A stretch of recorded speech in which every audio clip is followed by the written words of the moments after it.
মাদ্রাসার গোপন ভিডিও থেকে নেয়া। এখন প্রায় রাত 2টা বাজে। মাদ্রাসায় আসলে কি হয় এই ভিডিওটা দেখলে আপনারা বুঝতে পারবেন। রাত 2টা বাজে ছেলেটি ঘুম থেকে উঠল।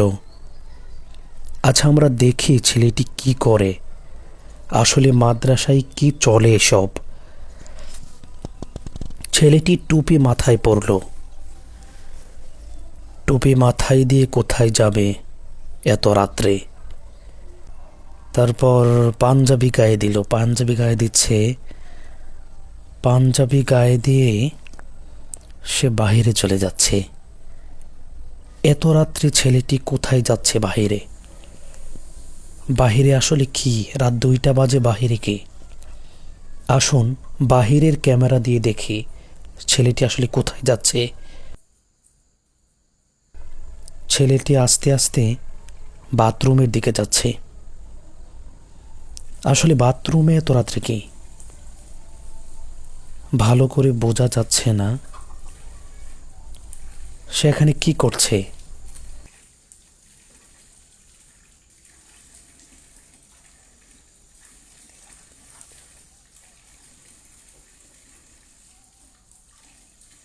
আমরা আরেকটু অপেক্ষা করে দেখি। সে অনেকক্ষণ সময় এখানে কাটাচ্ছে।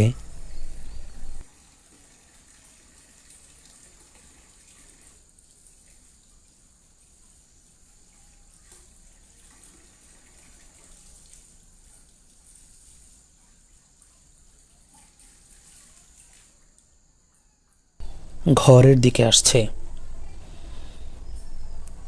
হাত পা ধুয়ে কেন আবার ঘরে চলে যাচ্ছে? আচ্ছা, দেখি আমরা। ঘর থেকে কি যেন একটা হাতে করে আনলো, সম্ভবত জায়নামাজ। জায়নামাজ বিছাচ্ছে। রাত্রে 2টা বাজে, এখন কোন নামাজ পড়ে? আল্লাহু আকবার। জায়নামাজ জায়নামাজ বিছিয়ে দাঁড়াচ্ছে। দাঁড়িয়ে নামাজ শুরু করেছে। সুবহানাল্লাহ। আসলে আমাদের মাদ্রাসা নিয়ে আমাদের অনেক চুলকানি আছে। যাদের চুলকানি আছে তারা রাত্রে এসে দেখতে পারেন যে তারা আসলে কি করে। কওমি মাদ্রাসা আসলে কি হয়। আমরা দূর থেকে মাদ্রাসা সম্পর্কে অনেক বাজে মন্তব্য করে থাকি। আসলে তাদের শেষ রাতের কান্নার জন্য হয়তোবা আল্লাহ রাব্বুল আলামিন আমাদেরকে রিজিক দিয়ে যাচ্ছেন। তারা জেগে আছে বলেই হয়তো আমরা আরামে ঘুমাতে পারছি। রাত্রের 2টা বাজে যখন আমরা বিভোর ঘুমের মধ্যে আচ্ছন্ন, ঠিক তখন একটা বাচ্চা ছেলে উঠে নামাজ পড়ছে।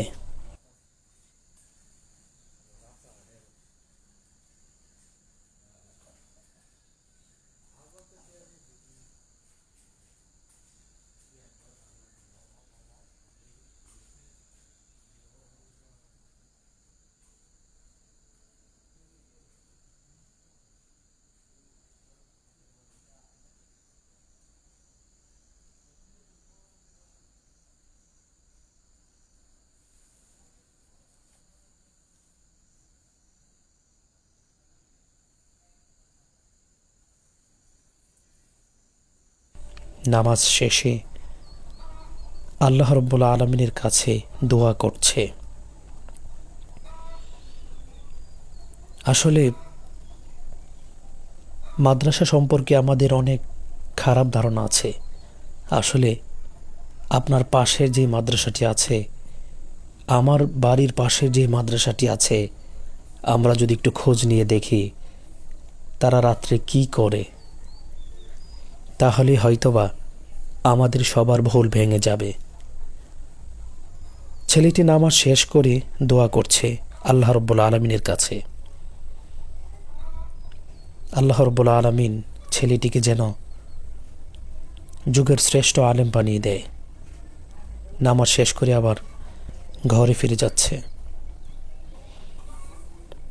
ঘরে ফিরে গিয়ে টুপি খুলেছে, পাঞ্জাবি খুলছে, আবার শুয়ে পড়ছে।